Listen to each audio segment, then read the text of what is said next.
Neno la Baba linasema, liachilie liseme. Bwana akanijibu akasema, iandike njonzi hii katika vibao. Iandike njonzi katika vibao. Na ukaifanye iwe wazi sana. Na ukaifanye iweze kueleweka sana. Ili aisomae, ili yule atakayeisoma apate kuisoma kama maji. Apate kuisoma kama maji yanavyotiririka katika mkondo. Mwisho wa kunukuu. Asante sana kwa kunukuu hiyo. Waswahili huchuana kwa viremba. Moja kwa moja Biblia takatifu, uhusiano ulioko kati ya Biblia na Qurani tukufu. Kitabu cha Biblia takatifu 1 Peter Petero ya kwanza 3:15. Haraka ufungue. Petro ni wa kwanza. Mkono wa paka haraka. Petro ni wa kwanza tayari 3:15. 3:15. Isome mtu wa baba. Neno linatiririka ya kwamba. Neno linatiririka kama maji likisema, muwe tayari siku zote kumjibu kila mtu. Petero anatuzungumzia kwamba tuwe tayari kumjibu kila mtu awaulizaye habari za tumaini. Atakayetuuliza sisi, gusa huyo mtu anaitwa wewe ama sisi ama mimi, ndio huyo. Atakayewauliza habari njema, habari za tumaini lililo ndani yenu. Habari ya tumaini iliyo ndani yenu. Lakini kwa upole na kwa hofu. Mwisho wa kunukuu. Asante sana. Tukika ishabiane na Qurani tukufu. Sura ya nyoka ama sura ya 16. Sura ni ya nyoka. Aya 125. 125 aya na nukuu kwa kusema ya kwamba. Ya nukuu. Waite watu. Waite watu. Katika njia ya Mola wako. Kwa hekima na mawaidha. Yaliyo mema, maadili yaliyo mema. Na ujadiliane nao kutokana na dini yao. Na ujadiliane nao kwa misingi ya dini yao. Kwa njia hiyo. Huwezi kumfuta mtu kwa fujo. Hakika Mola wako ndiye anayemjua. Hakika Mola wetu ndiye anayeelewa moyo wa kila mtu. Mtu aliyepotea katika njia yake. Mtu aliyepotea katika njia zake, katika matendo yake. Naye ndiye aliyewajua walioongoka. Ndiye aliyewajua walioongoka. Qur'ani tukufu. Mwisho wa kunukuu. Mwisho wa kunukuu. Qur'ani tukufu kwa wale wanaoandika. Qur'ani tukufu sura ya 16 aya ya 125 ikaweza kukubaliana na kitabu cha Petero wa kwanza, waraka wa kwanza wa Petero sura ya 3 aya ya 15. Sasa nataka niweze kumwalika ndugu yetu Gisunte aweze kutuanzishia, kutuonesha imani ya Kiislamu imechengwa katika misingi gani.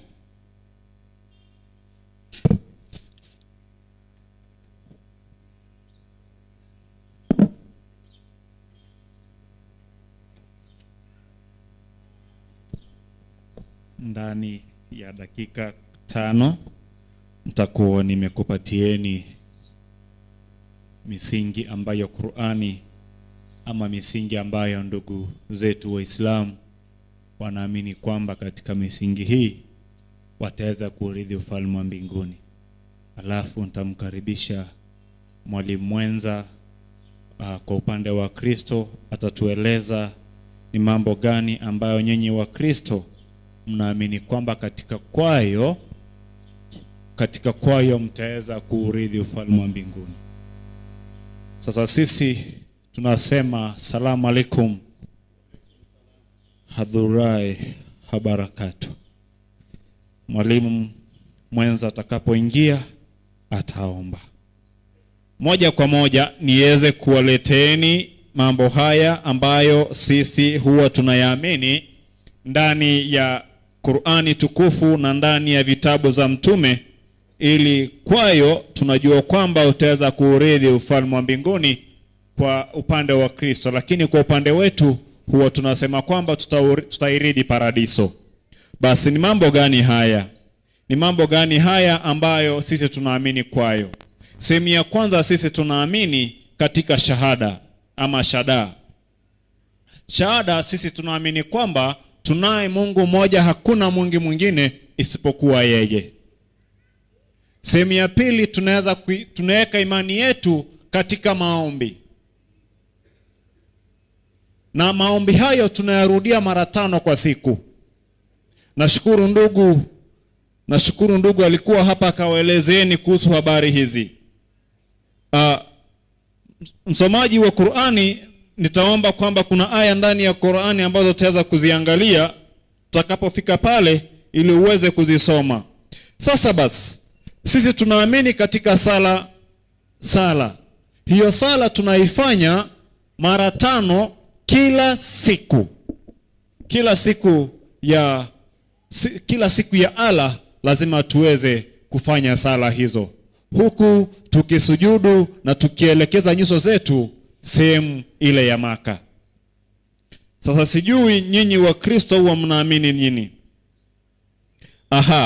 Sehemu ya 3 ambayo tunaweza kuweka msingi wetu ni sehemu ya zakat katika lugha ya Kiarabu.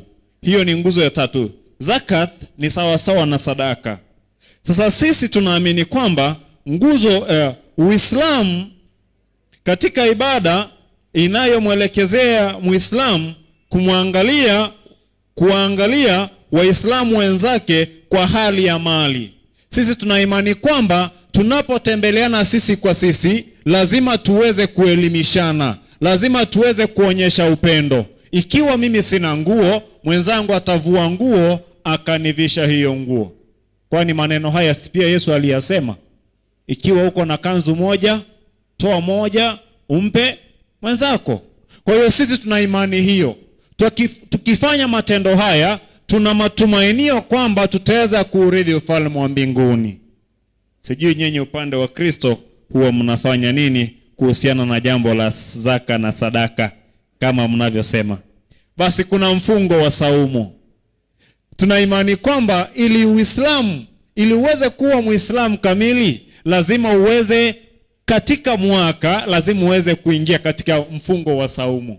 Na utakapoingia katika mfungo wa saumu, yale ambayo tumeyapata tangu mwezi wa kwanza, lazima tuweze kukutana na ndugu zetu wasiokuwa navyo, tuweze kusherekea pamoja.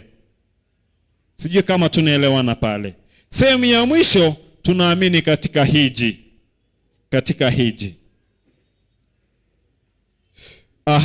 Katika upande wa hiji, sisi Waislamu tunatakiwa kwenda kuhiji Maka mara moja katika maisha yetu, Waislamu. Nguzo hii inatupa sisi inatupa fursa katika ulimwengu huu kukutana na wenzetu na kuja na hali zetu pamoja ili tupate kuomba msamaha wa dhambi. Katika kila mwaka utagundua kwamba sisi lazima tuende kule Maka. Tuende tuhiji, tukutane pale, tuombe rehema za Mwenyezi Mungu ili tuweze kusamehewa makosa yetu. Na baada ya kufanya mambo haya yote, tuna imani kwamba tutaweza kuurithi ufalme wa mbinguni, ama tutaweza kuirithi paradiso. Sasa basi, ndani ya dakika 15, mwalimu mwenza uweze kutueleza ni misingi gani basi nyinyi wa Kristo mnayoiamini, ambayo mnaamini kwamba katika kwayo mtaweza kuirithi paradiso. Mwalimu mwenza, karibu.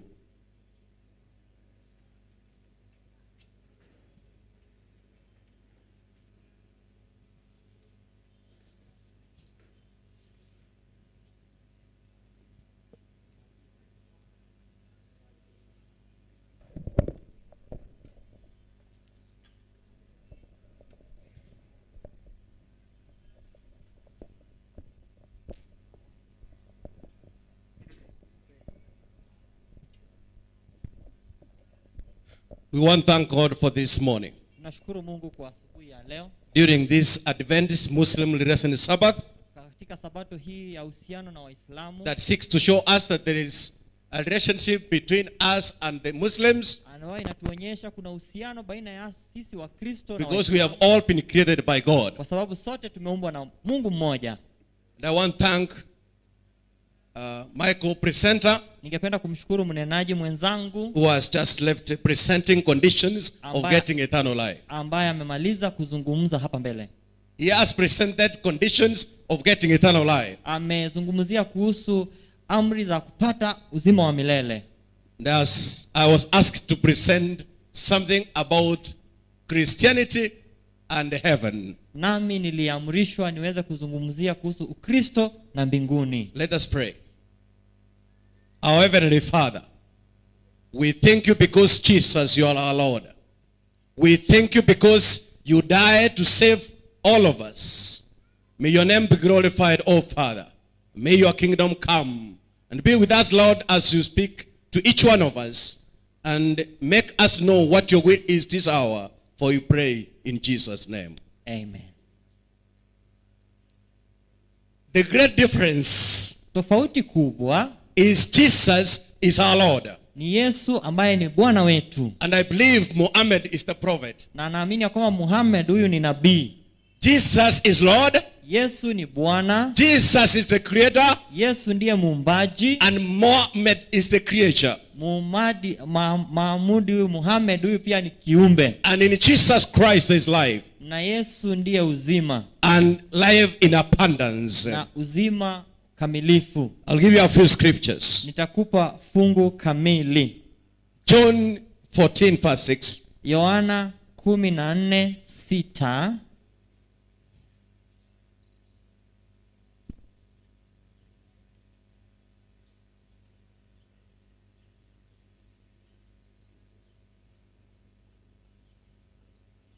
And he says, Jesus answered, Ikasema Yesu akamwambia, I am the way, mimi ndimi njia I am the truth, na kweli and the life. na uzima. No one comes to the Father Mtu haji kwa Baba except through me. ila kwa njia ya mimi. Jesus expounded about himself. Yesu alifafanua kujihusu yeye. He said, Jesus said he's the way, Akasema yeye ndiye njia, he's the truth, yeye ndiye kweli and he's the life. na yeye ndiye uzima. And the last sentence, Na sentensi ya mwisho I want us to discover something interesting there. ningependa tugundue jambo moja He pale. says, no one comes to the Father except through me. Anasema hamna ajaye kwa Baba ila kupitia kwangu mimi. And there are so many people of English in this meeting. Na kuna watu wengi katika mkutano huu And there are so many people who understand English here. ambao wanaelewa Kiingereza hapa. I want to ask a question. Ningependa kuuliza swali. That last part of the sentence, of the verse. Sehemu hii ya mwisho ya No fungu one hili. comes to the Father except through me. Hamna hajaye kwa Baba ila kupitia kwangu mimi. Is it present tense, future tense, or past tense? Ni hali ya sasa, iliyopita, kinyume ama ijayo. I'm happy this congregation is present. We have a distinguished professor in linguistics. So he's checking where he's seated. I hope Professor got you around here. Umati huu umebarikiwa, kuna profesa mmoja Is it ambaye future anazungumza tense, present tense, or past ni tense? mambo yajayo, yaliyoko ama yaliyokuja, yaliyopita. Somebody to answer, please. Even those university students who scared, they are not around. Hata wanafunzi wa chuo kikuu ambao wanatuogofya wako hapa. Is it what? Ni katika hali gani? Present tense. Thank you, Madam Professor. Are you marking that correct? Yes, accepted. Profesa amekubali ya kwamba ni hali ya sasa. So, unlike the Islam who believe that you work for your salvation, Waislamu wanaamini kwamba unafanya bidii ili that upate after you have wokovu. held a package of programs, Unapopitia mafunzo fulani, you will qualify for heaven. utafaulu kufika mbinguni. This sentence says Lakini sentensi hii inasema that no one goes there now. ya kwamba hamna mtu anaenda pale sasa, So it is going to Christ now. ni kuenda kwa Yesu sasa hivi. For those who have not been there, Kwa wale ambao hawajakuwepo, some of us are already inside. wengine wetu tuko ndani. 1 John chapter 5. Waraka wa Yohana ya kwanza 5.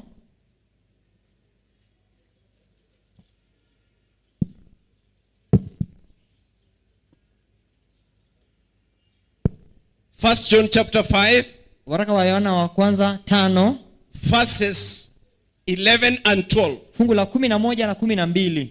If you are there, say amen. Ikiwa uko pale sema amina. If you have reached there, please say amen. Ikiwa uko pale sema amina.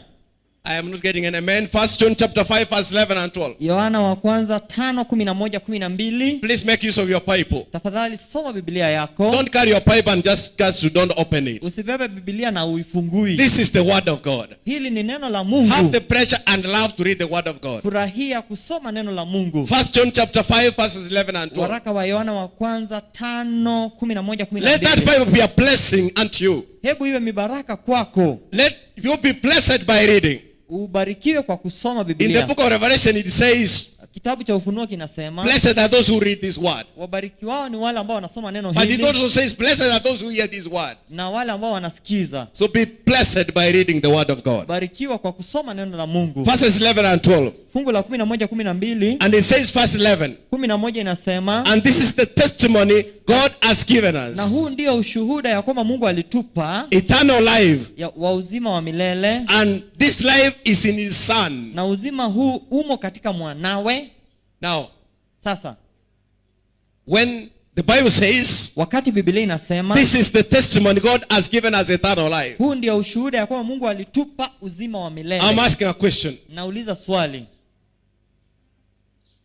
Is he going to give us or he has already given us? anaenda kutupa ama ameshatupa? Hey mama, ile mama amedress vizuri sana sana para nataka kuniombea. Yes mama, yes ni yule karibu na huyu. Yes, thank you so much. Wakubariki sana. Is he going to give us or he has given us? Ametupa huo uzima ama atatupa ama amekwisha Please tupa? answer that. Jibu hilo.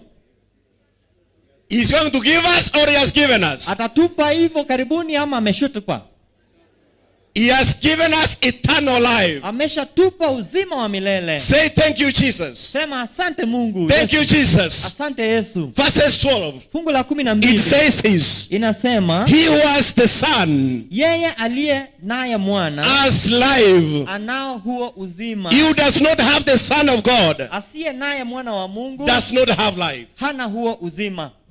Let me see. Hebu niseme, How many have life in Jesus Christ? wangapi wako na maisha kwa Yesu How many Kristo? have life in this meeting? Wangapi wako na maisha mkutanoni? God bless you. Mungu The awabariki. Bible says, Biblia inasema if you have the son, ikiwa uko na mwana you have life. uko na maisha. I want to let you know Na ningependa ujue that this life uzima huu is eternal life. ni uzima wa milele. Now one day, Siku moja, a few days ago, siku chache I zilizopita, was invited to go to the University of Nairobi camp meeting as a speaker. nilialikwa kwenda pale Nairobi kwa makambi. And then the pastor, Mchungaji the university chaplain, ambaye alikuwa anasimamia chuo hicho, when he was welcoming me, aliponikaribisha he said, Brother Joseph, akasema, ndugu Joseph, may you live forever. uishi milele. You know, I had not understood this first. Sikuwa nimeelewa fungu I hili. was wondering how pastor gives eternal life. Nikashangaa mchungaji anaweza nipa uzima You wa know, milele. sometimes when you are very ignorant, Lakini wakati mwingine kama ujui, be very careful not to show your ignorance. chunga sana usionyeshe watu ya kwamba wewe hujui. Sometimes when you are very stupid, wakati wewe ni don't show mpumbavu, people that you are very stupid. usionyeshe ya kwamba wewe ni mpumbavu. I was about to ask pastor, Karibu niulize mchungaji you mean I have eternal life? ya kwamba niko na uzima wa Something milele. told me, hold on. Akaniambia ngoja kwanza. Later when I read, Wakati nilisoma I came to baadaye discover nikagundua from the scriptures, kutoka kwa maandiko, when you have accepted Jesus Christ, unapomkubali Yesu Kristo, and the Bible na says, Biblia inasema when you are baptized, ikiwa umebatizwa, you already have eternal life. sasa wewe umekwisha pata uzima wa milele. And this verse confirms what Na Jesus said. fungu hili linasema maneno hayo hayo. Bible says, Biblia inasema if you have Jesus Christ, ikiwa una Yesu you have Kristo eternal life. uko na uzima wa milele. Now let me tell you something. Hebu niwaambie jambo.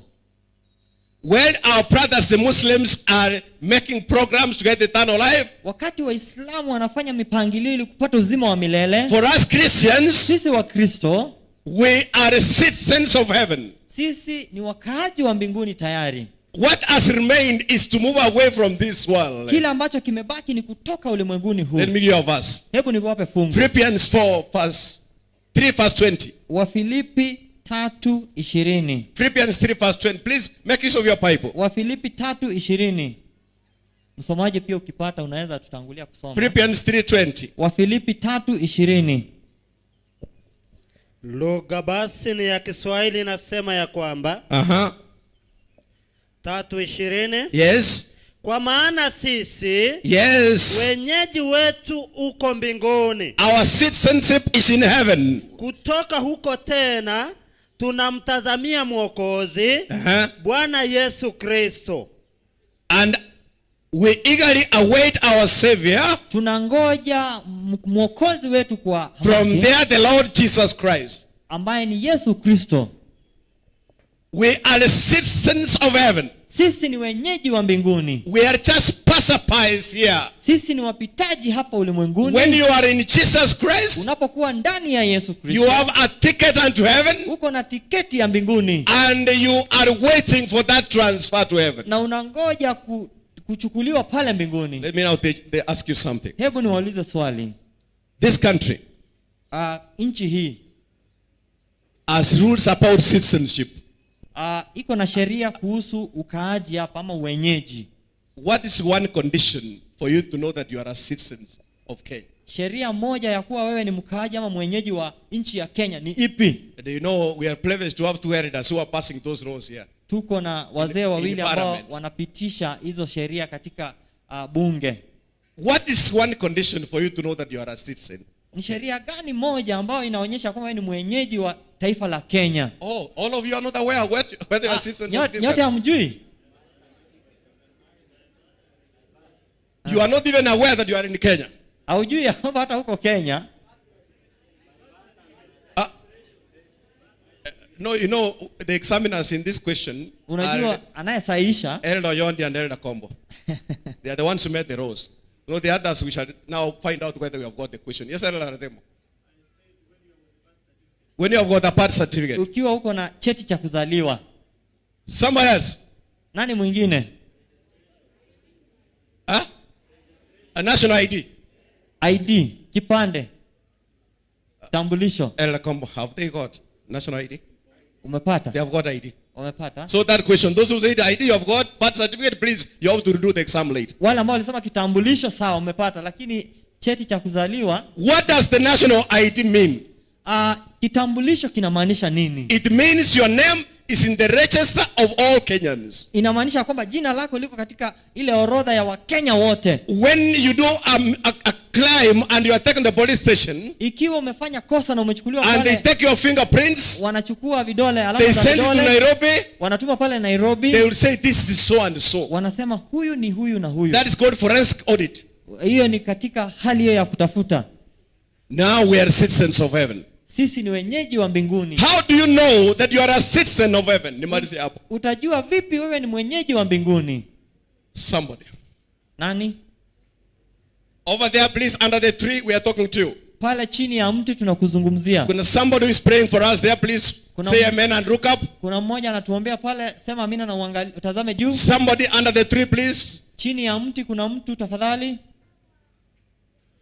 At the back, you are part of this audience. Na pale nyuma pia mko pamoja nasi. If you are listening to us at the back, please raise your hand. Pale nyuma kwenye mti Under the umbrella tree, if you are getting us, please raise your hand. pale chini ya mti wa mwavuli. God bless you. Mungu akubariki. Now, how do you know that your name, you are a citizen of heaven? Utajua vipi wewe ni You mwenyeji know, in wa an exam, mbinguni? you start with section A, section B, section C, is where you see applications. Come stuff. Unajua mtihani huo uko na sehemu ya kwanza, ya pili na tatu. Yes. Ndio? Kumkubali Yesu kama mwokozi wa maisha yako. Somebody else. Nani mwingine? Somebody else. Nani mwingine? I think today you're going to discover something. Brother, there is a brother or sister, please stand up. Tafadhali simama, sema. Unapoendelea kuongezwa na Roho Mtakatifu. Somebody else. Somebody else. Nani mwingine? Yes, sister here. Ndio? Thank you for trying. Thank you for trying. That answer has been given, but it's not the answer. Thank you for trying. You have not scored, but you are the best of the audience. Somebody else. How do you know Nani mwingine? that you are a citizen of heaven? Utajuaje wewe ni mwenyeji wa mbinguni? Now listen. Sikiza. Open Revelation 13 verse 8. Ufunuo 13:8. Revelation 13 verse 8. Ufunuo 13. It has a shocking revelation to some of Iko the audience here. na mambo ya kushangaza katika umati huu. Ufunuo ni 13:8. Before you read, Kabla usome, if you are there, please say amen. ikiwa uko pale sema amina. At the back, if you are there, please say amen. Pale nyuma ikiwa umepata sema amina.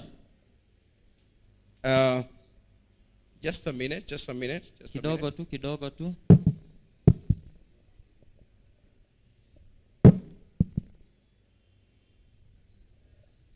Revelation 13:8. Ufunuo 13:8.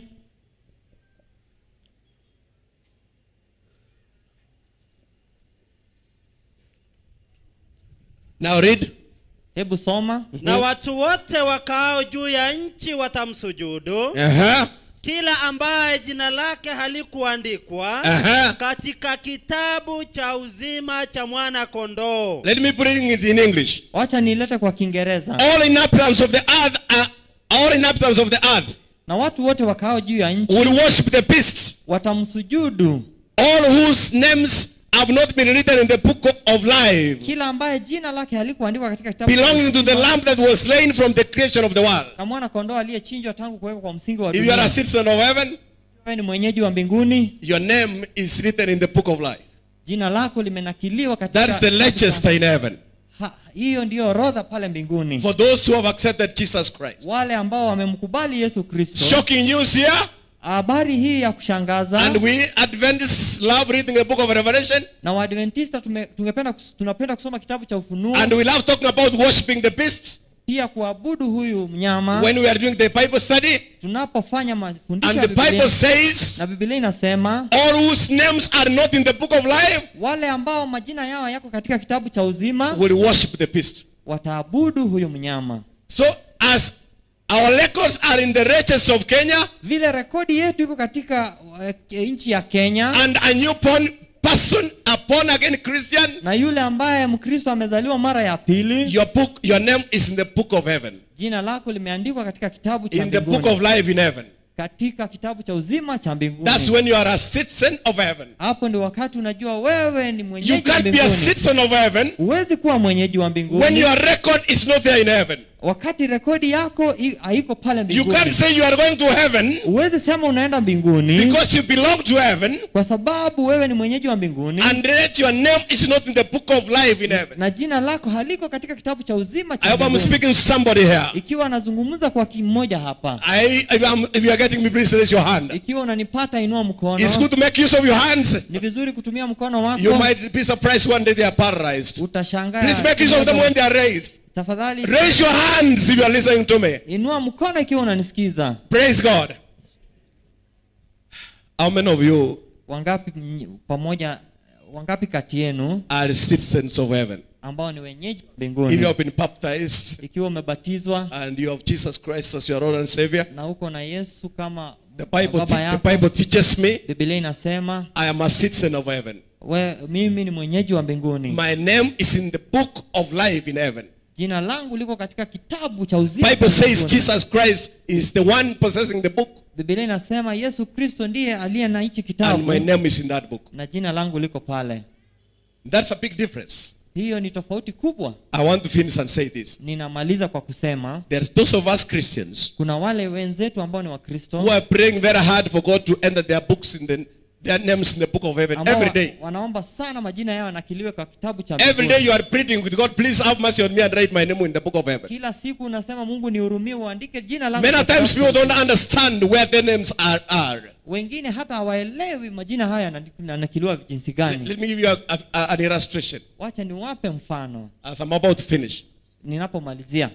Philippians 4:3. Wafilipi 4:3.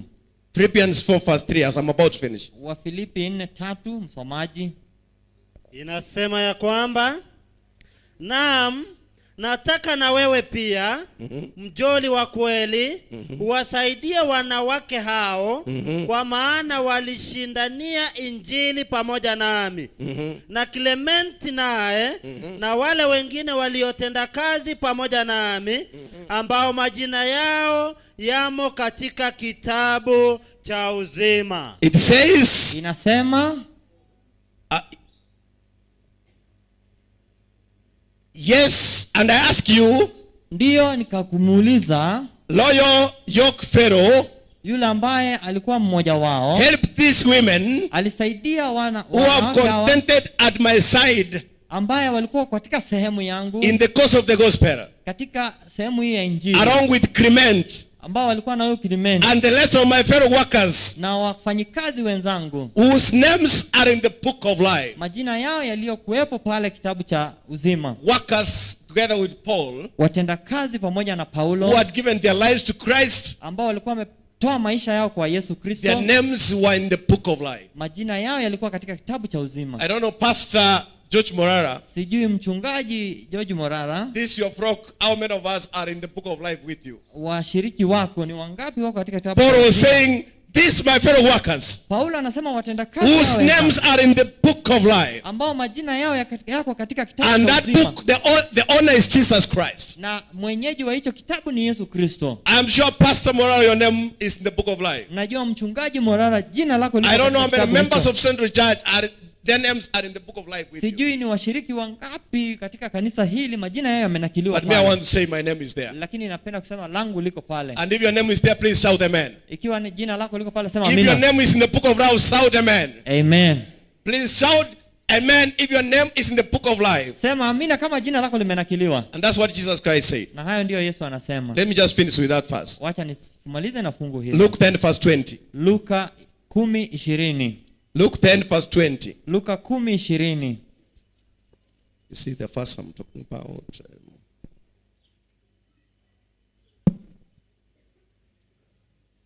However, Lakini do not rejoice that the Spirit submit to you, msifurahi kwa vile pepo walivyowatii, but rejoice that your names are written in the book of heaven. bali furahini kwa sababu majina yenu yameandikwa katika kitabu cha mbinguni. Jesus was telling his disciples, Yesu alikuwa anawaambia wanafunzi wake, don't be so happy and excited that you have driven away demons. usifurahia kama umetoa mapepo, Just be happy furahi because your names have been written in the book kwa of heaven. sababu majina yenu yamenakiliwa katika kitabu cha It mbinguni. doesn't matter how much we are doing as Christians. Haijalishi umefanya mangapi kama We are Mkristo. not doing so many things so that you can qualify for heaven. Hatufanyi mambo mengi ili tuweze kwenda We mbinguni. don't sing in the choir so that you can qualify for heaven. Hatuimbi kwa kwaya ili tufaulu kwenda We are mbinguni. not giving tithes and offerings so that you can qualify for heaven. Hatutoi zaka na sadaka ili tuende mbinguni. Those are practices of those whose names are in the book of life. Hayo ni mambo yanatendwa na wale ambao majina yao yamekwisha nakiliwa kwa kitabu cha mbinguni. I don't become a son to my father Hawezi kuwa mwana wa babake because I do exactly or I am always with him. kwa sababu yu pamoja nawe kila I am wakati.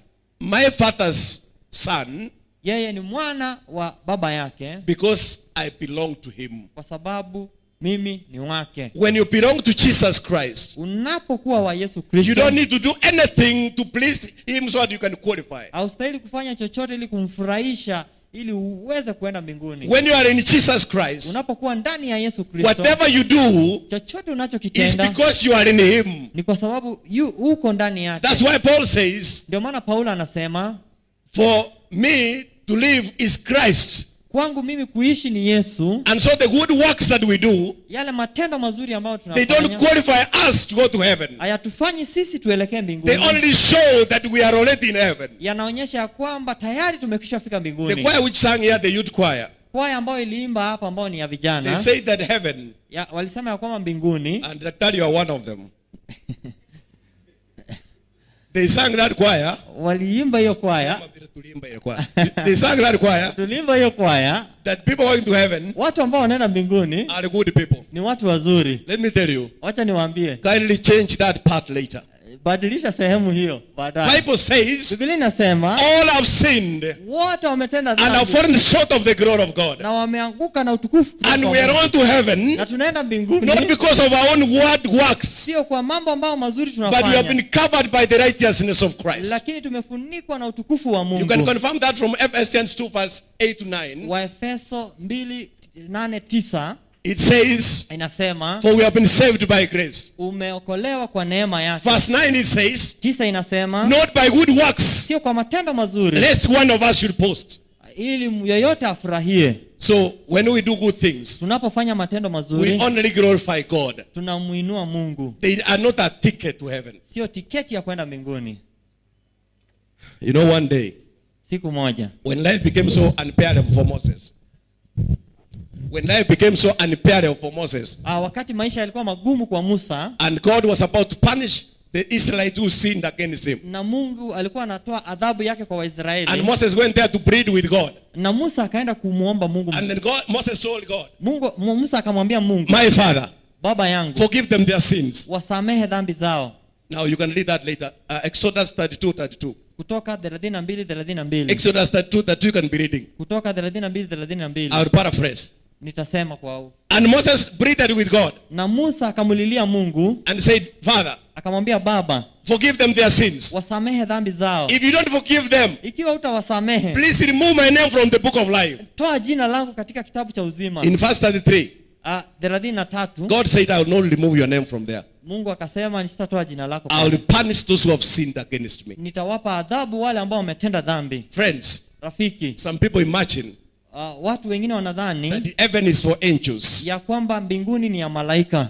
Bible says, Biblia inasema in our weaknesses, katika unyonge wetu Jesus has redeemed us. Yesu ametuokoa. And we are citizens of heaven Sisi ni wenyeji wa mbinguni in our weaknesses. katika unyonge wetu. Bible says in Romans 8:26 Warumi 8:26 that even when we pray, hata unapoomba we don't know how to pray. hatujui vile kuomba. The Holy Spirit intervenes Roho wa Mungu anaingilia and kati, puts it the way God wants to. anaweka vile Mungu angependa Even iwe. in prayer, Hata katika we maombi don't know how to pray. hatujui kuomba. And the Bible says Na Biblia inasema the Holy Spirit intervenes to put the message to God. Roho wa Mungu anaingilia ili aweze kuweka ujumbe huo kwa These Mungu. are the kind of people who are in the book of life. Hao ndio watu ambao majina These yao are the kind of people who are already citizens of heaven. hao ndio watu tayari ni wenyeji wa mbinguni. So sometimes don't look at your life. Kwa hivyo wakati mwingine usiangalie maisha Don't look yako, at the life of the elder. usiangalie maisha ya mzee Don't wa look at the kanisa, life of the youth. usiangalie maisha ya And then you vijana, start saying heaven is almost impossible. na unaanza kusema mbinguni haiko. Where did you get that heavenometer?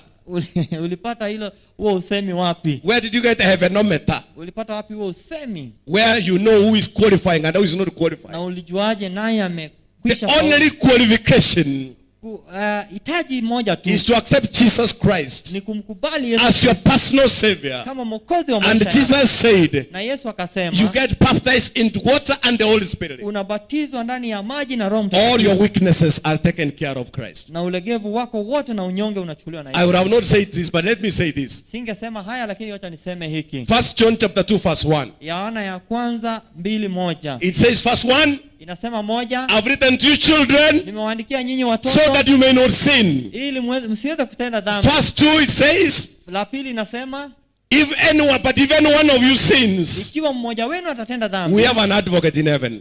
tuko na msemaji wetu pale And it mbinguni. is through this advocate Na ni kupitia kwa huyo msemaji we qualify to be citizens of heaven. tunakuwa wenyeji wa mbinguni. If you are listening to me, say amen. Ikiwa unanisikiza sema If you are amina. listening to me, say amen. Ikiwa unanisikiza sema Raise your amina. hand in the air. Inua mkono juu. Mikono yote miwili. Amen. Shukuru Mungu kwa wokovu. Amen. Our Father in heaven, we thank you because of Jesus Christ. Because you have given us a very simplified way of salvation. And we are citizens of heaven by accepting Christ as our Lord and Savior. Oh my Father, thank you. Thank you, God. Because those who have accepted Jesus Christ as our Lord and Savior, our names are in the book of life.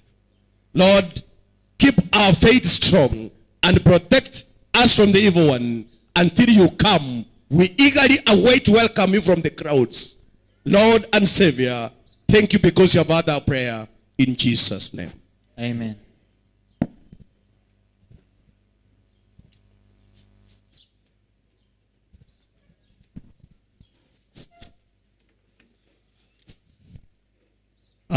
Asante mwalimu mwenza kwa kutupatia picha halisi.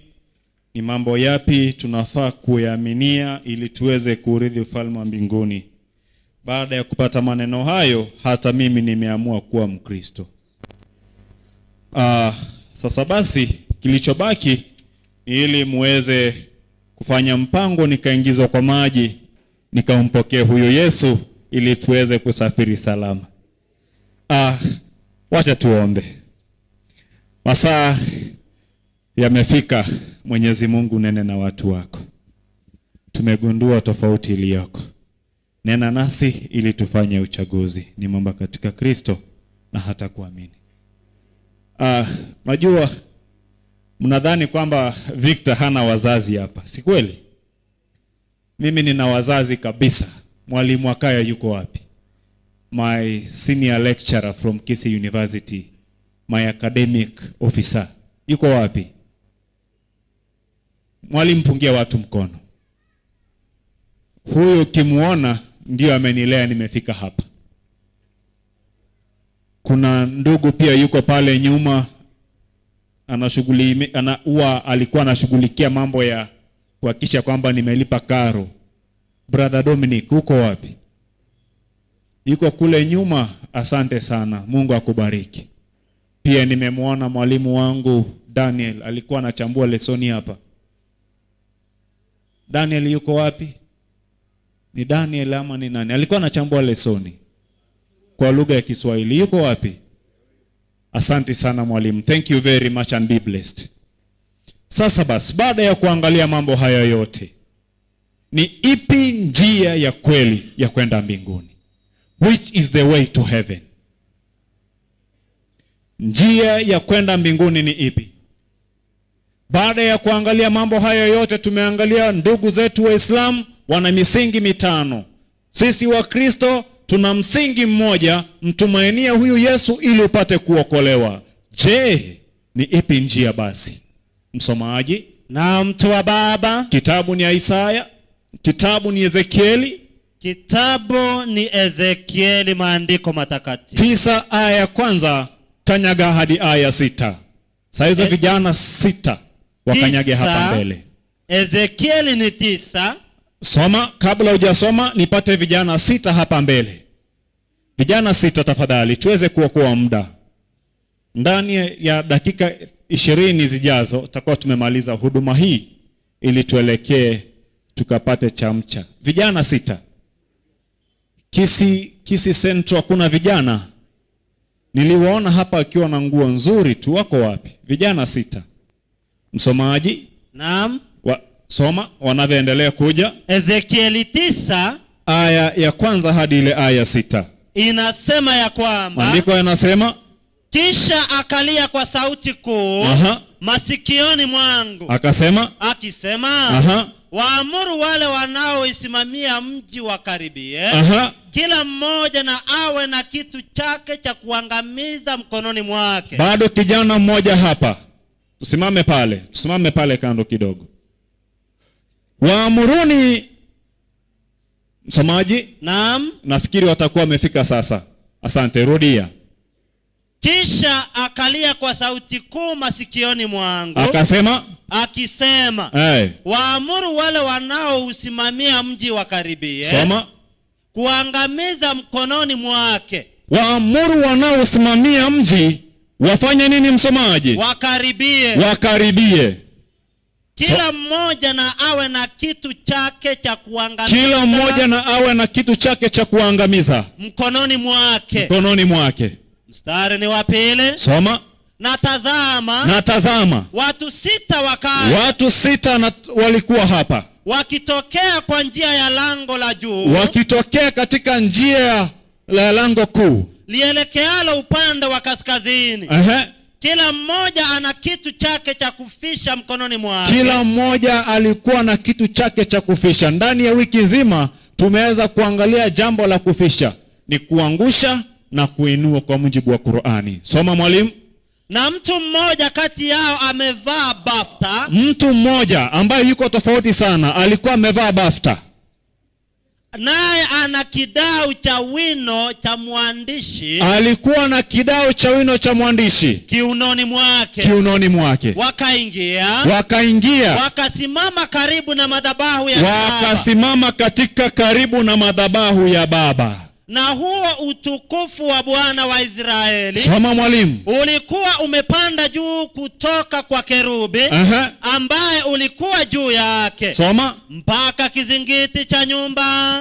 Ukamuita mtu yule aliyekuwa amevaa bafta. Ukamwambia namna gani? Mwenye kidau cha wino cha mwandishi kiunoni. Soma. Bwana akamwambia, pita kati ya mji, pita katikati ya mji huu, kati ya Yerusalemu, kati ya kanisa la Kisii Central, ukatie alama katika vipaji vyao vya uso vya watu wanaougua na kulia kwa sababu ya machukizo yote. Soma. Yanayofanyika kati yake. Mstari ni 5. Soma mwalimu. Na hao wengine aliwaambia. Na wengine sikia sasa. Nami nalisikia. Piteni kati ya mji nyuma yake. Piteni basi nyuma yake. Mkapige jicho lenu lisiachilie. Jicho lenu lisiweze kuachilia. Wala msione huruma. Na Waueni kabisa mzee na kijana, na msichana, na watoto wachanga, na wanawake, lakini msikaribie mtu yeyote mwenye hiyo alama. Mtu yeyote aliye na alama. Tena anzeni katika patakatifu pangu. Tena anzieni wapi mwalimu? Katika patakatifu. Anzieni wapi? Patakatifu pangu. Wapi? Patakatifu pangu. Kwa hiyo uangamizaji utaanzia wapi mwalimu? Katika patakatifu pake. Kwa hiyo wapendwa, njia pekee ya kwenda mbinguni iliyobaki ni kupokea alama. Ikiwa malaika huyo atapita asikuwekea alama, Mwenyezi Mungu ameamuru namna gani? Waue watoto, wazee, vijana na kina mama wasiokuwa na nini? Alama. Asante. Kwa hiyo wapendwa, kazi peke yake ama njia peke yake ya kurithi ufalme wa mbinguni ni kuwa na alama ambayo ni ya Yesu Kristo. Ikiwa basi hautakuwa na alama hiyo, hutaweza kuingia katika ufalme wa mbinguni. Muulize jirani yako, unayo alama hiyo? Kwa sababu uangamizaji utaanzia ndani ya hekalu la Mwenyezi Mungu. Mwalimu? Na mtu wa baba. Sasa basi tunataka tuweze kuangalia alama hiyo ni gani? Msomaji? Na mtu wa baba. Kitabu ni Isaya 8:16. Soma kama ilivyoandikwa. Kitabu ni Isaya ngapi? 8:16. 8:16. Alama hiyo ni gani ambayo Mungu anamzungumzia Ezekieli? Basi nasema ya kwamba. Nasema namna gani? Ufunge huo ushuhuda. Ukautie muhuri sheria kati ya wanafunzi wangu. Mwalimu, soma vizuri. Inasema ya kwamba. Inasema namna gani? Ufunge huo ushuhuda. Ukautie muhuri yani sheria kati ya wanafunzi wangu. Sheria kati ya wanafunzi wako. Mwisho wa kunukuu. Asante mtu wa baba. Yani kumbe ni ushuhuda ufunge muhuri huo, yani sheria. Kumbe njia peke yake iliyobaki ili tuweze kuingia mbinguni, ama njia ya kuingia katika ufalme wa Mwenyezi Mungu, ni kushika sheria ambao ndio muhuri. Mwalimu? Na mtu wa baba. Kitabu ni Ezekieli 20:12 ili tuweze kuona ushuhuda huo ni upi. Ezekieli 20 aya ni ya 12, twende kwa pamoja. Soma mwalimu. Kama ilivyoandikwa, tena naliwapa sabato zangu. Ziwe ishara kati ya mimi na wao. Wapate kujua ya kuwa mimi Bwana ndimi niwatakasaye. Kwa hiyo wapenzi wa Mwenyezi Mungu, njia pekee iliyobaki ni kuwa mwenyeji wa mbinguni. Kuwa mwenyeji wa mbinguni. Na kuwa mwenyeji wa mbinguni, sabato ya Mwenyezi Mungu lazima kuweza kuishika. Si kwamba uishike uweze kuifanya kikwazo, uishike ili iweze kuwa kielelezo cha wewe kuwa mwenyeji wa mbinguni. Msomaji. Na mtu wa baba, Ni nani anayeweka muhuri huu? basi tuambie. Kitabu ni Ebrania Kitabu ni cha Waibrania 4 aya 30. 4 aya ni ya 30. Soma kama ilivyoandikwa. Ilivyoandikwa ni kwamba Aha. mtu wa baba, Waibrania 4, Biblia yangu haijafika 30. Nitakuwa nimenukuu Qur'ani kibahati mbaya. Tembea twende mtu wa baba. Unajua wiki nzima tumekuwa tukinukuu Qur'ani na Biblia. Sasa basi mwalimu, ngoja twende kitabu cha Ezekieli 9 aya 11. Meza maji ya kunywa. Na hapo ndipo nafikiri nilikuwa naelekea. Nilikuwa nimenukuu Qur'ani 3. Pole.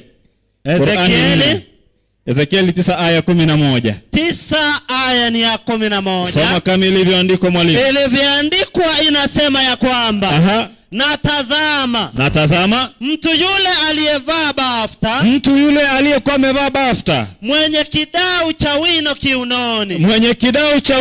kiunoni, akaleta zile habari. Basi akasema maneno gani? Nimefanya kama ulivyoniamuru. Amefanya kama alivyoamuriwa. Mwisho. Kwa hiyo mtu anayeweka muhuri ni yule aliyekuwa amevaa bafta.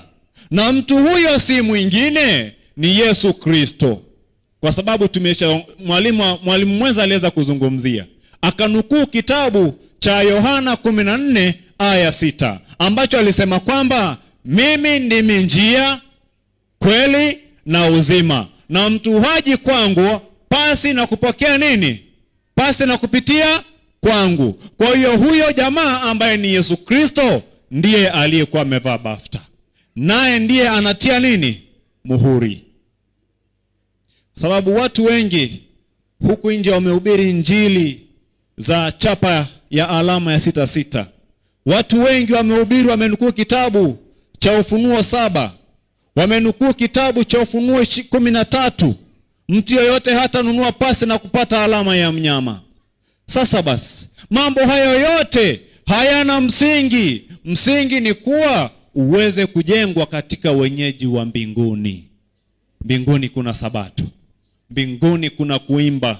Ndani ya juma zima tuliweza kuangalia ibada ya kweli inahusisha nyimbo. Ibada ya kweli inahusisha maombi. Ibada ya kweli inahusisha kumtangaza Yesu Kristo ndani ya maisha yako, ili unapotembea kule nje usiweze kuonekana, lakini Kristo aonekane ndani yako. Leo hii unaweza kumwona Victor anahubiri vizuri hapa, lakini nenda kule nje, mtu anasema kama Victor ataingia mbinguni, hata mimi nitaingia. Kwani hamjasikia mambo hayo? Hamjasikia? Na ili hali tunajiita kwamba sisi ni Wakristo tuliooza. Msomaji? Na mtu wa baba, twende kitabu cha Ebrania. Kitabu ni cha Waibrania. Ebrania ni 8. Ni 8 aya ya 10. Right, sawa, inasema ya kwamba kama mwalimu, maana hili ndilo agano nitakaloagana na nyumba ya Israeli. Mwalimu, agano ni nini? Ni sabato. Soma sasa hapo, eka sabato ndio agano. Naomba kuendelea mtu wa baba. Soma. Baada ya siku zile, asema Bwana asema hivi, nitawapa sheria zangu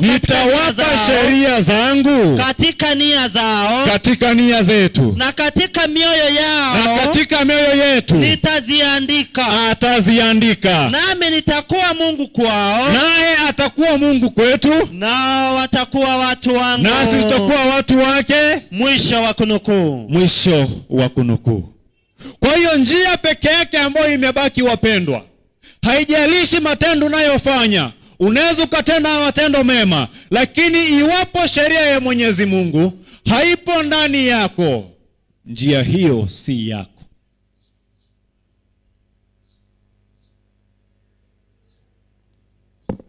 Mwalimu, naam, twende kitabu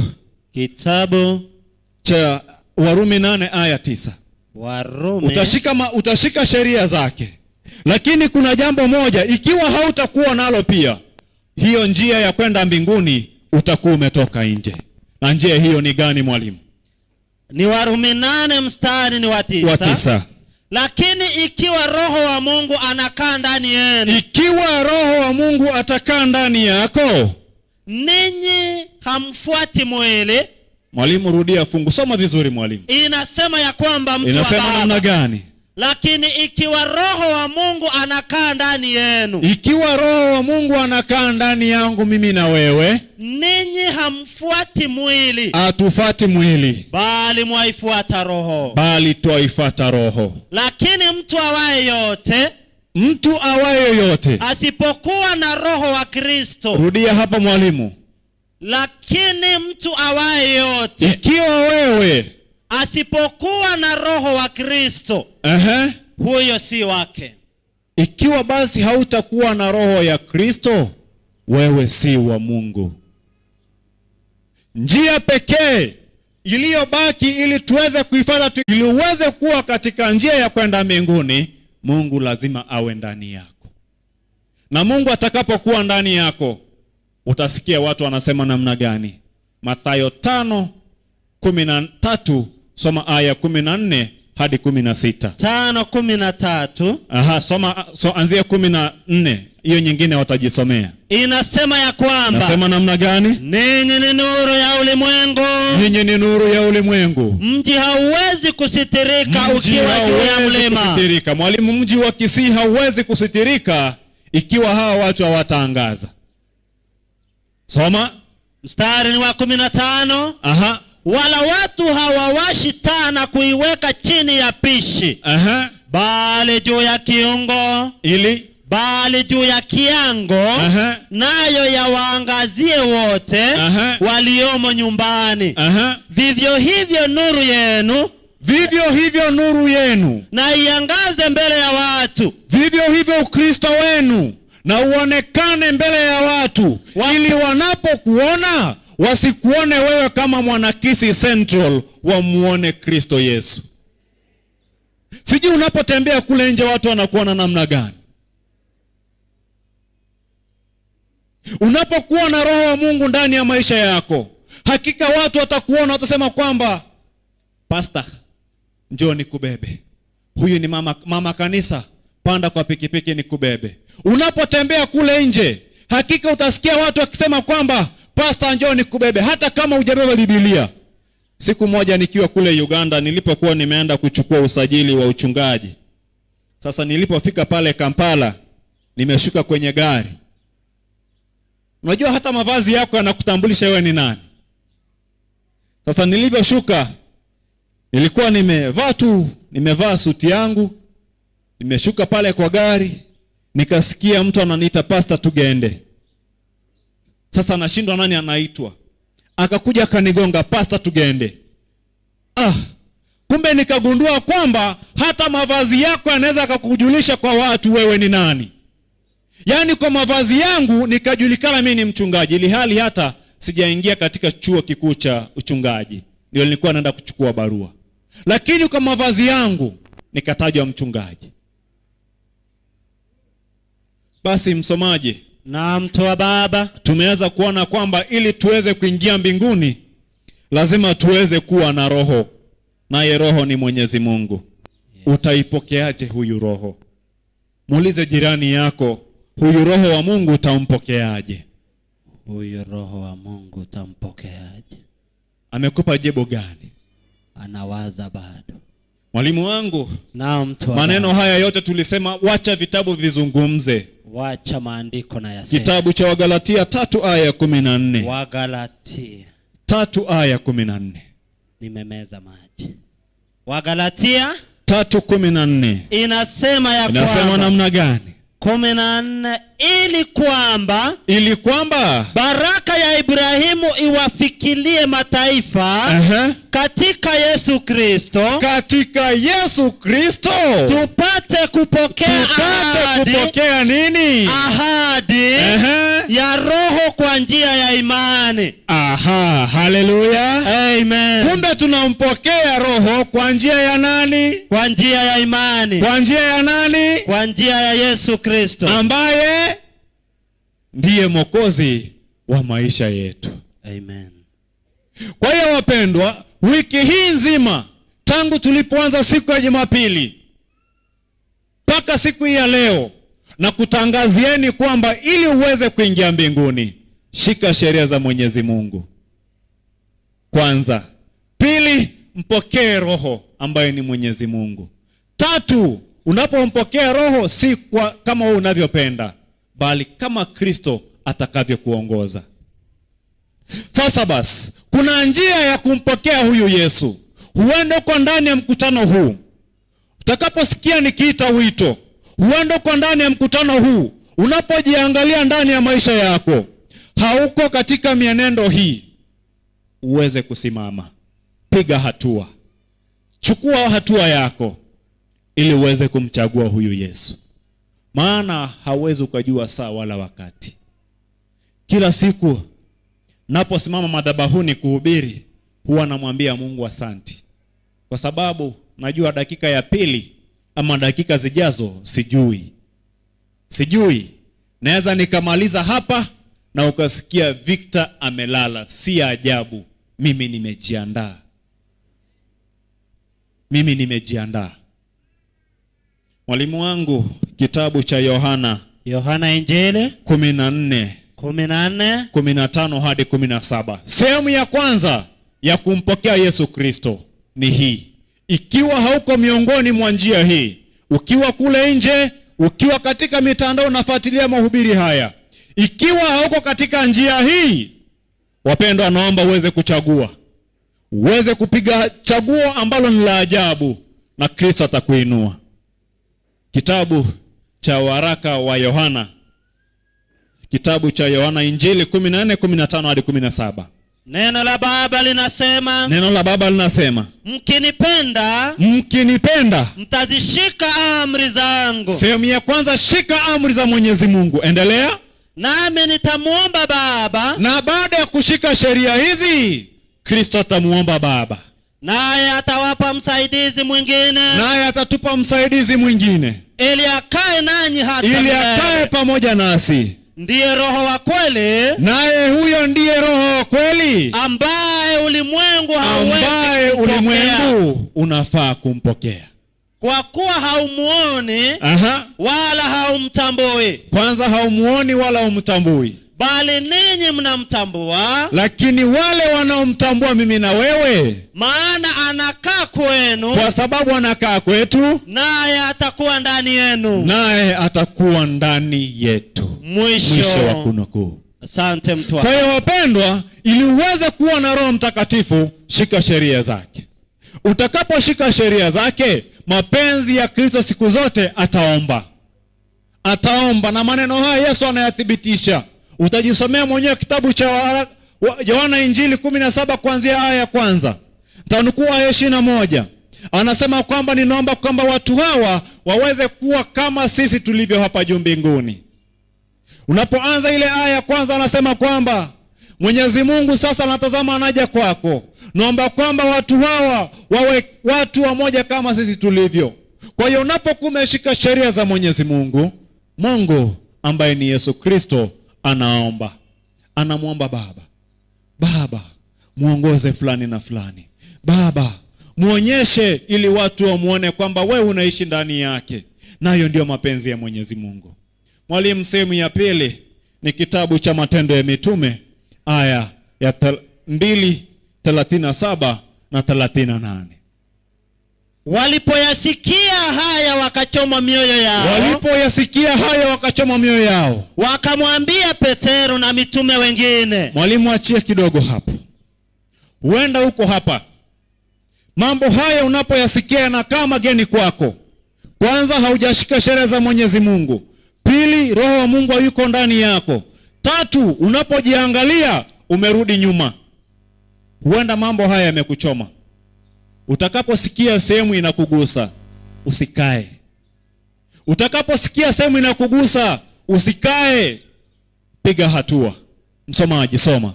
Narudia au nipige msururu mtu wa Baba? Mwalimu, rudia. Maandiko yanasema ya kwamba walipoyasikia haya wakachomwa mioyo yao. Soma. Wakamwambia Petero na mitume wengine. tutendeje ndugu zetu? Basi nilo swali ambalo uko hapo unajiuliza, nitende nini basi? Huo ndio ujumbe, endelea. Petero akawaambia, huenda unajiuliza utende basi nini ili uweze kuingia katika njia hiyo. Jibu lake ndio hili 38. Petero akawaambia, Petero akasema, tubuni mkabatizwe kila mmoja kwa jina lake Yesu Kristo. Tubu ukabatizwe mpate ondoleo la dhambi zenu. Ili uweze kupata ondoleo la dhambi, uweze kuingia katika njia itakayokuingiza katika ufalme wa mbinguni. Nanyi mtapokea kipawa cha Roho Mtakatifu. Nawe utapokea kipawa cha Roho Mtakatifu. Mwisho wa kunukuu. Mwisho wa kunukuu. Huenda uko katikati ya mkutano, unapojitazama ndani ya maisha yako dhambi zimekujaa. Unapojitazama ndani ya maisha yako unaona kwamba hakika ikiwa leo Yesu angekuja, ikiwa Yesu angekuja siku ya leo, haungeweza kuingia katika ufalme wa mbinguni bila kufanya toba na kupokea ubatizo wa kweli wa kuzamishwa ndani ya maji. Huenda uko hapo, huenda uko ndani ya mkutano, unapojitazama ndani ya maisha yako unaona kwamba saa imefika na sasa ipo ya kumkubali Yesu kwa njia ya ubatizo. Ikiwa uko katikati ya mkutano, usione injili haya. Piga hatua ya imani, mchague Yesu. Vijana, kujeni kwa ule wimbo wetu ambao umekuwa mkiimba tangu tulipoanza. Wakati vijana wanakuja, uko katikati ya mkutano, unajitazama ndani ya maisha yako, haujapiga hatua ya kumkubali Yesu kwa njia ya ubatizo, songa mbele. Vijana wanapokuja, hiyo ni sehemu ya kwanza. Msomaji, kitabu ni Wafalme wa Pili 7:9. Wafalme ni wa Pili 7:9. Inasema ya kwamba, inasema namna gani? Ndipo wakaambiana, mambo haya tufanyayo si mema. Ujumbe huu ambao tumekuwa tukipata katika juma lote la wiki, leo ni siku ya habari njema. Wiki hii yote imekuwa ni wiki ya habari njema kwa sababu tumefikia ndugu zetu Waislamu. Na sisi tunanyamaza. Lakini uko hapo umepata ujumbe huo, unazidi kunyamaza nao. Unamtambua Yesu kama mwokozi wa maisha ya ulimwengu mzima.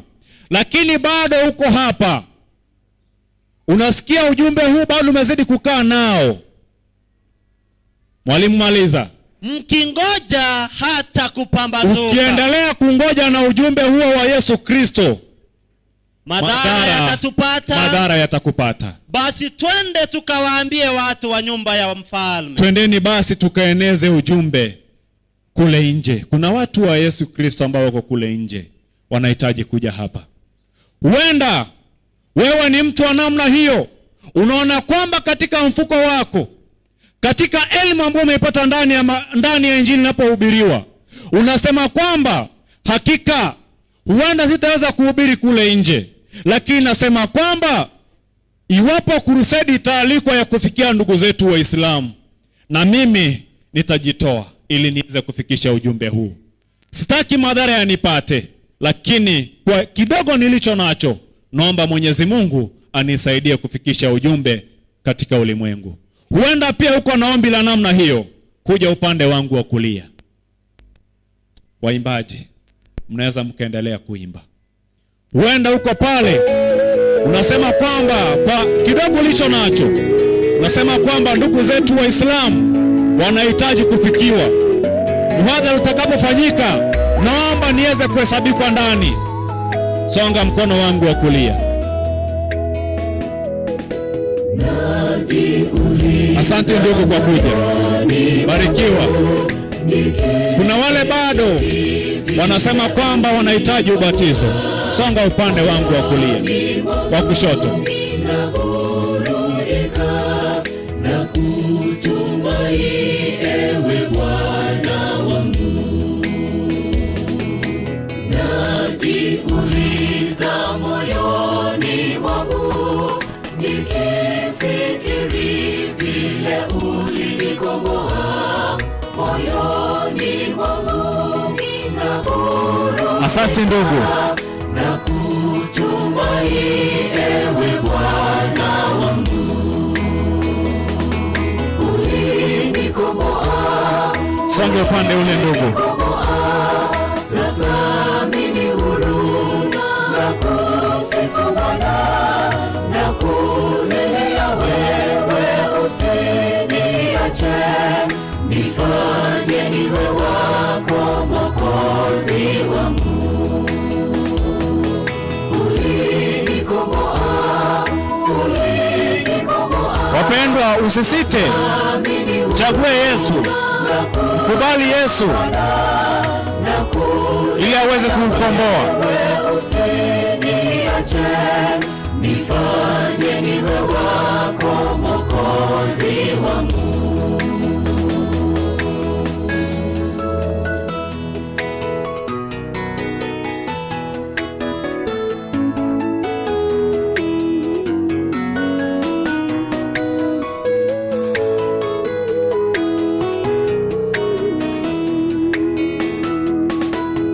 Nijaribu kwa kutenda mema, majaribu yazidi kuniandama. Naomba nguvu za kushinda mwovu, niwe imara nikutumikie.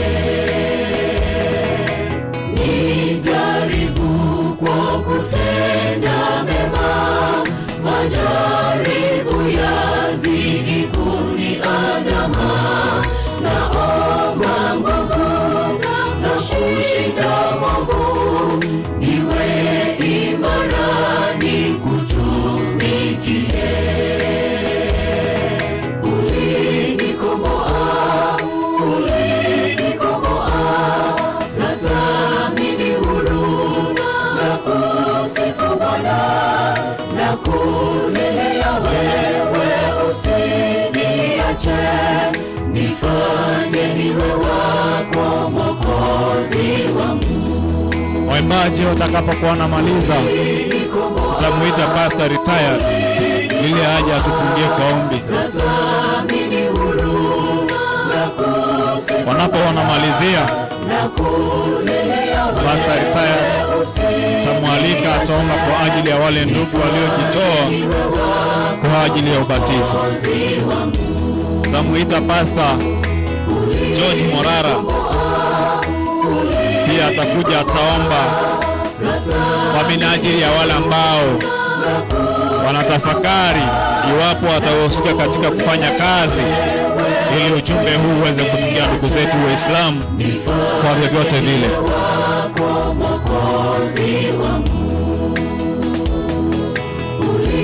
Ulinikomboa, ulinikomboa.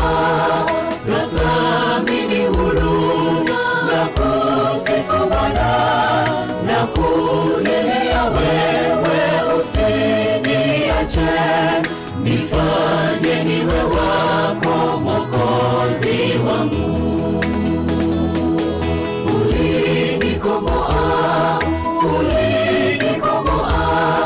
Sasa mimi huru na kusifu Bwana na kulelea wewe, usiniache nifanye niwe wako Mwokozi wangu. Wapendwa, baada ya wimbo huo huenda usikie sauti hii tena. Umebaki pale unaogopa kuja, utamwona mchungaji baadaye.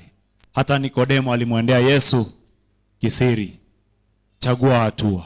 Mchana msikose, tutakuwa tunaiangazia sabato ndani ya Qur'ani. Karibuni wachungaji ili muweze kutufungia kwa maombi.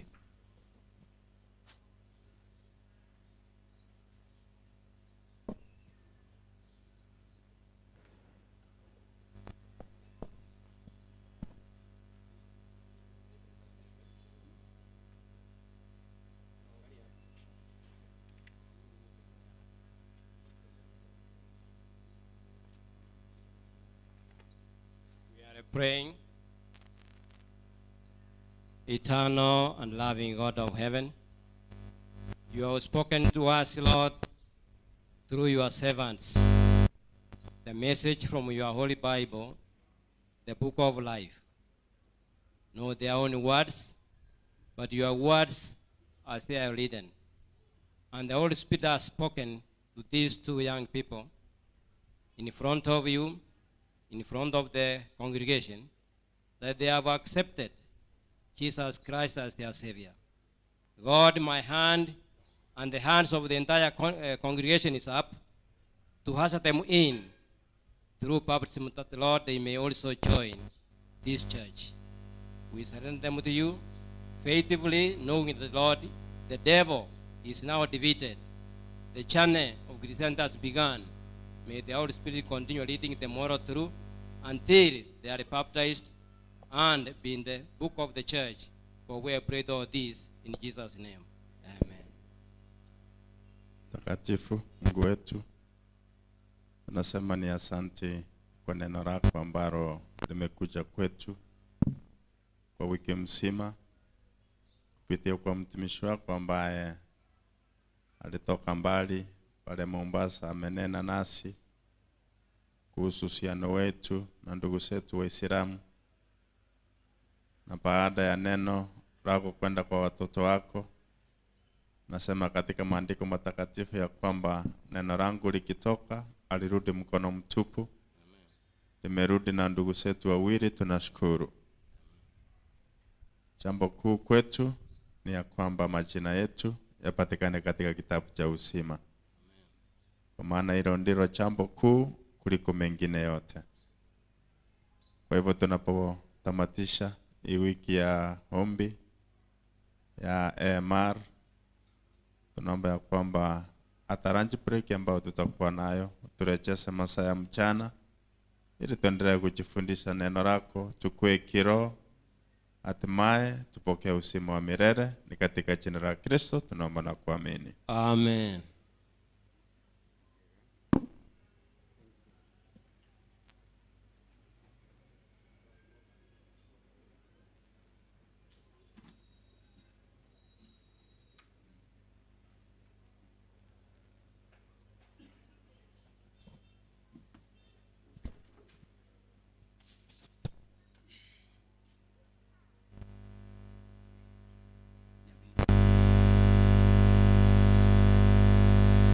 Bwana asifiwe.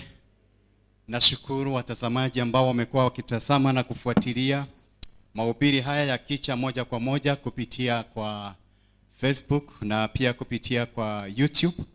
Naomba kwamba unapotazama na unapofungua katika kwenye simu yako, angalia mahali pameandikwa like, uweze kufinya kidole, uweze kulike na uweze pia kusubscribe.